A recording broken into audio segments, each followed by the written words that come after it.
La Convention des droits de l'enfant va avoir 30 ans cette année. Concernant le droit à l'éducation, les centres d'hébergement portés par la société civile rencontrent des grandes difficultés pour nous scolariser, n'étant pas appuyés par l'État. Un rapport officiel dénonçait l'application des différents frais d'éducation, frais de macarons, frais de fourniture scolaire, frais d'examen blanc, etc., dont il faut obligatoirement s'acquitter. Madame, nous vous prions de nous faciliter l'accès à l'école. La loi qui protège les enfants au Congo promet des soins gratuits pour les enfants qui sont malades. Or, aucune formation sanitaire ne donne des soins gratuits aux enfants. Nous souhaitons votre appui pour faciliter aux enfants en situation de rue l'accès aux soins de santé. Madame le ministre, beaucoup de nos camarades défavorisés n'ont pas de date de naissance. Nous vous prions, madame, de faire ce qui est possible pour que certains de nos camarades puissent avoir un acte de naissance afin de pouvoir partir à l'école et passer normalement les examens.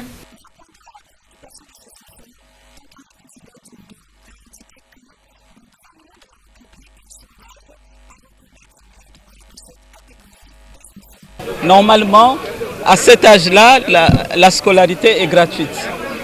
Mais il y a des dépenses inhérentes à la scolarisation et ils disent qu'ils n'ont pas les moyens.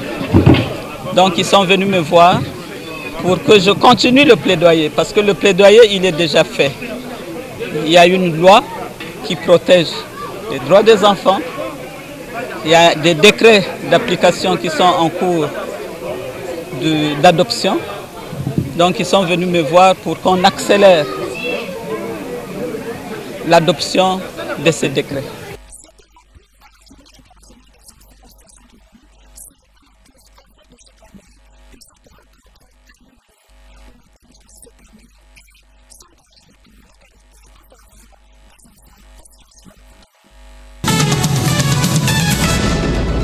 Brazzaville accueille depuis ce mardi 16 avril la 3e édition du Salon des technologies de l'information et de l'innovation OSIAN, placé cette année sous le thème « Développer la confiance numérique pour garantir une économie prospère ». Ce salon OSIAN est une opportunité d'affaires autour de l'écosystème du numérique congolais que le gouvernement entend sécuriser conformément à la Convention de l'Union africaine. La responsabilité de l'État est de sécuriser et de protéger les citoyens avec détermination, d'anticiper les menaces et de réprimer lorsque surviennent les actes délictueux.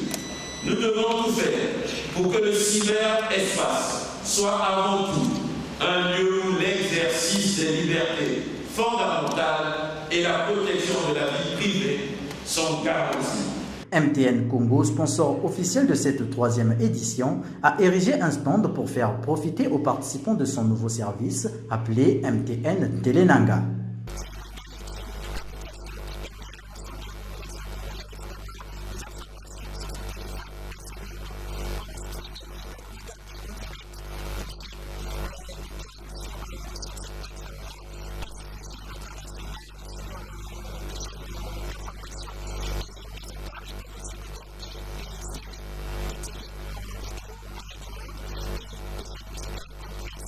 Ce salon OSIAN qui s'ouvre aujourd'hui prendra fin le 18 avril prochain.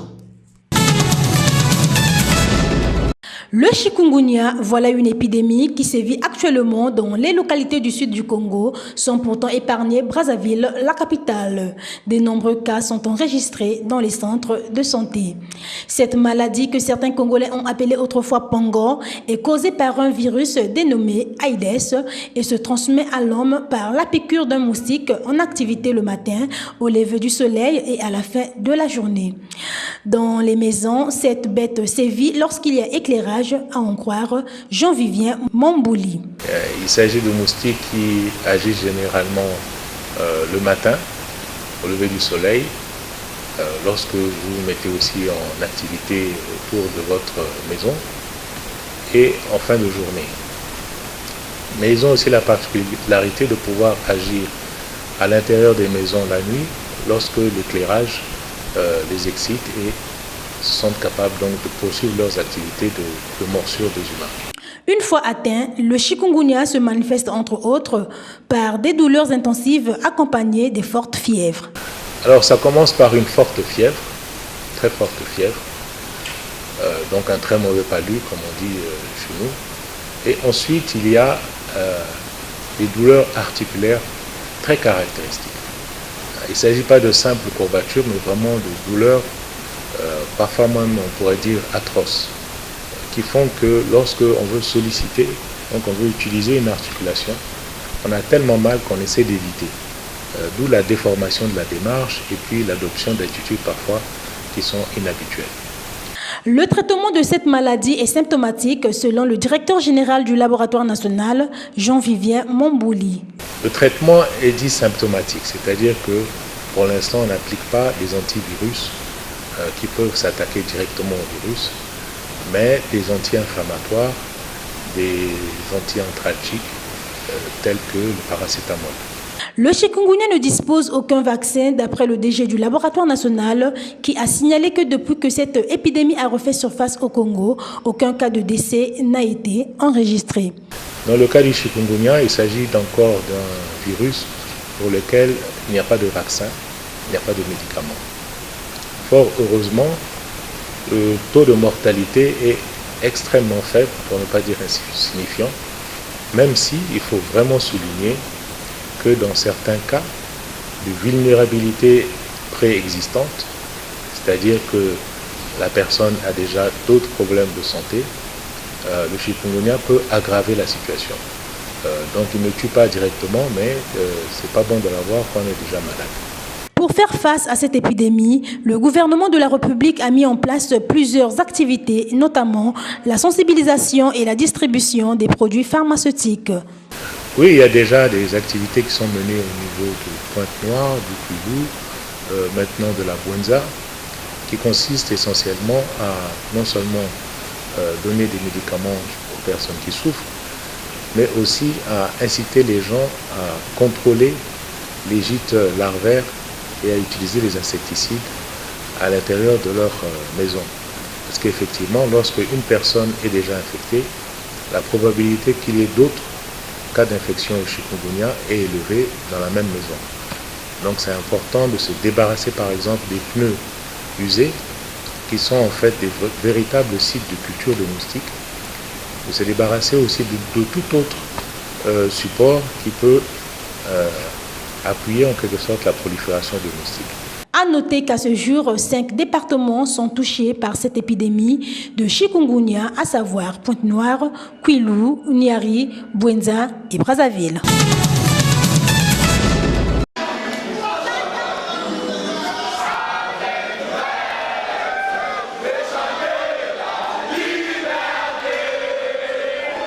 Un hymne, la congolaise, pour exprimer la performance. Ça ne pouvait pas être autrement pour ces supporters des Diables Rouges Karaté qui se sont investis le hall de l'aéroport international Maya Maya ce lundi après-midi. Habillés aux couleurs de la République, médaille au cou, ces Diables Rouges sont fraîchement sortis de Douala au Cameroun où ils ont participé avec brio au 11e championnat de karaté de la zone 4 Afrique centrale. Un accueil époustouflant réservé à l'honneur de ces bidokas avant que les Diables Rouges ne prennent quelques artères de Brazzaville pour un carnaval, montrant aux citoyens de la capitale le fruit de leurs efforts. De Maya Maya, le cortège est passé par les quartiers Diata et Château d'Eau à Makelekele avant de monter à Bakongo, boulevard de Sassou Nguesso en passant par Poto-Poto. Première escale, Wende dans le 4e arrondissement, où les Diables Rouges ont été reçus par le président de la fédération. Ensemble avec Dominique Ondé, dit Doukaï, l'équipe nationale de karaté a visité quelques quartiers de la partie nord de la capitale avant de chuter à Poto-Poto pour un apéritif de circonstance.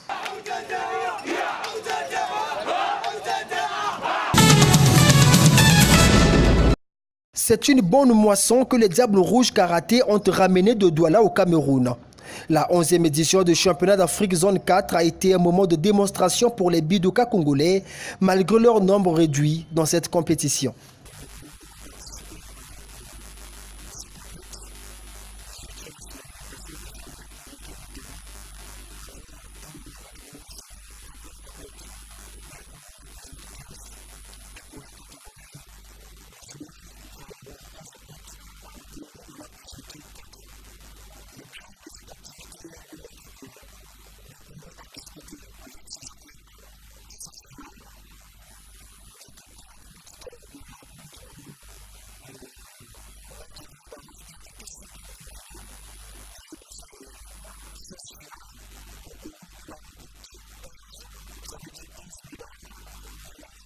C'est avec tous les honneurs possibles que ces vaillants athlètes ont été reçus par le président de la Fédération congolaise de karaté et arts martiaux affinitaires, à qui ils sont allés présenter le butin du Cameroun.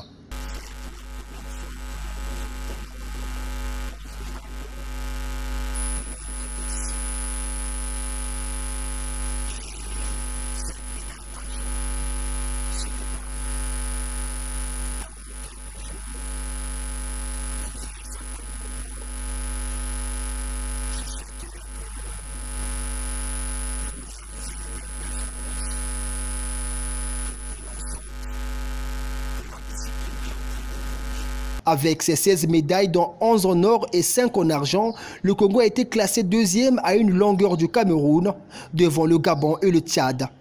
Parmi les gladiateurs congolais, Steven Monkassa s'est illustré en kata senior, remporté haut la main face aux Camerounais.